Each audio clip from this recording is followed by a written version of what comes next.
A warm welcome to all my teachers and everyone present over here. Today is 5th September. This day is celebrated as Teachers' Day all over India. 5th September is the birth anniversary of Dr. Sarvapalli Radhakrishnan, who was highly dedicated and passionate about education. For his great contribution to this educational field, his birth anniversary is celebrated as Teachers' Day.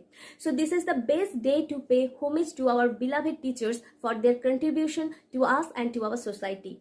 It's just because of your hard work and dedication we learn and grow into a better person every day. You always stand by us to rectify our mistakes and leave no stone unturned to make us successful in our life. So, on behalf of all students, I want to wish you a very happy Teachers' Day and want to thank you for helping us to overcome our fear and failures and making us a responsible citizen. So, thank you.